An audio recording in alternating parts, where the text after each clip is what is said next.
Haleluya, Shalom, saudara-saudara yang diberkati Tuhan, selamat sore.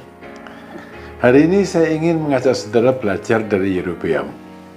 Yerobeam itu seperti kacang yang lupa kulitnya. Dia pegang erat berkatnya, tapi menyingkirkan pemberinya. Si pemberi berkat sama Yerobeam disingkirkan, supaya berkatnya menurut dia tidak hilang. Ceritanya begini, saudara. Salomo itu berbuat dosa setelah tua dengan menyembah berhala. Maka kemudian Tuhan menghukum Salomo.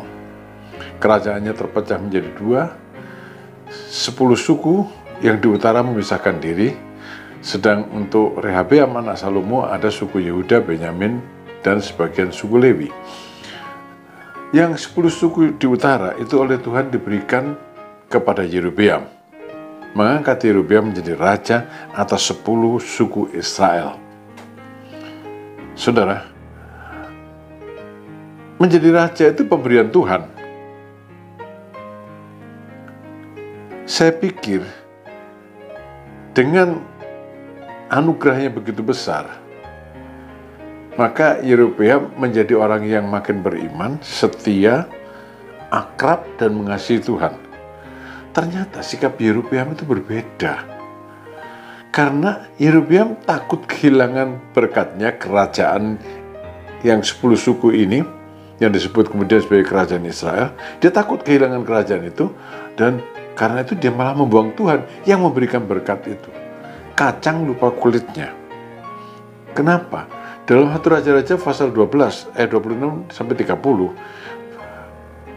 Raja Yerobeam ini khawatir kalau orang Israel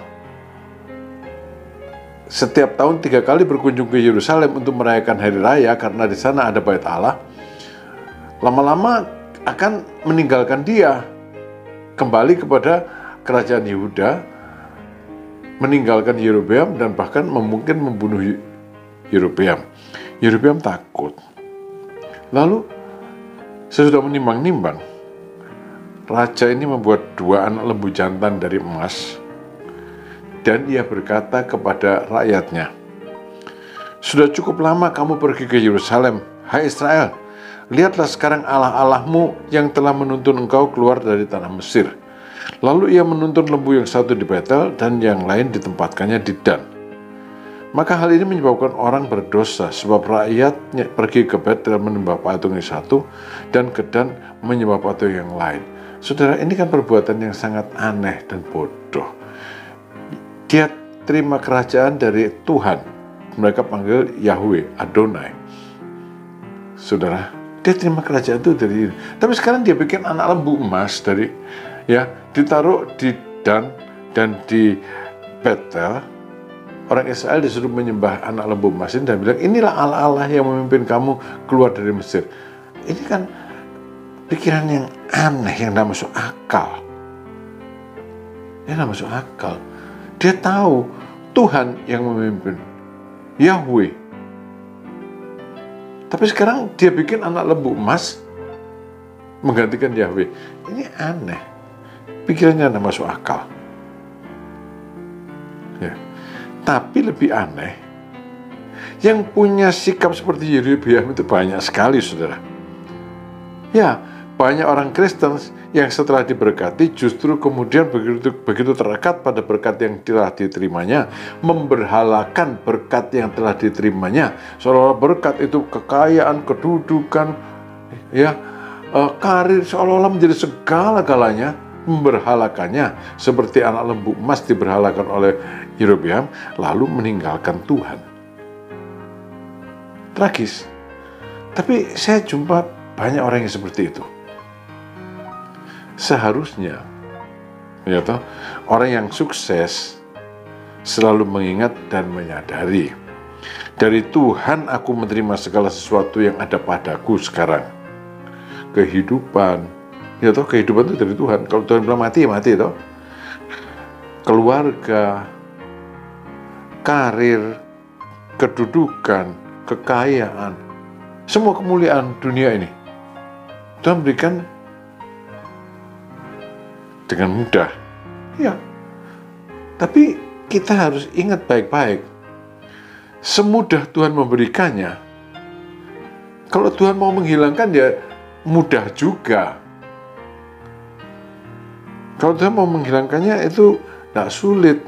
Ayub berkata setelah dia mendengar bahwa hartanya habis, anak-anaknya mati, ya dia bilang gini, Ayub 1 ayat 21, Tuhan yang memberi, Tuhan yang mengambil. Terpujilah nama Tuhan. Ya saudara, Ayub tidak tahu bahwa yang mengambil itu setan, tapi kalaupun Tuhan yang mengambil, dia rela karena Tuhan yang memberi. Kan mesti sikapnya gitu. Mesti sikapnya gitu. Tapi saya banyak jumpa orang yang kalau hilang hartanya, hilang ini itunya, marah-marahnya sama Tuhan. Tuhan memberi, Tuhan juga berwenang mengambil. Tapi puji Tuhan, Tuhan tidak pernah ngambil. Kalau ada yang ngambil, itu iblis yang mengambil dari kita. Jadi, saudara-saudara, meninggalkan Tuhan untuk mempertahankan berkat, menurut saya itu kurang cerdas gitu ya. Ya, karena ini Tuhan ini sumber berkat. Lah kok diputus dari sumber berkatnya, hanya mau berkatnya saja. Jadi mestinya bagaimana? Kalau kita belum sukses, kalau kita sudah sukses, kita perlu mengingat ya sikap yang benar, seperti yang ditulis dalam Amsal 3 ayat 6-7.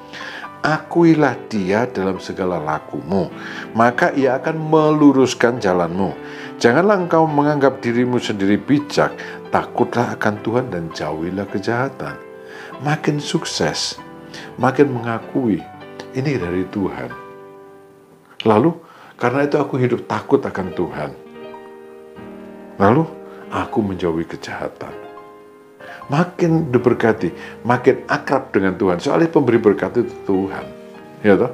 Kan aneh kalau pemberi berkatnya dibuang, berkatnya diambil, kacang lupa kulitnya, sudah jadi raja lupa Tuhan. Jangan, saudara, jangan ada yang seperti Yerobeam. Tuhan memberkati saudara, berhasil dan makin mengasihi Tuhan, takut akan Tuhan. Amin.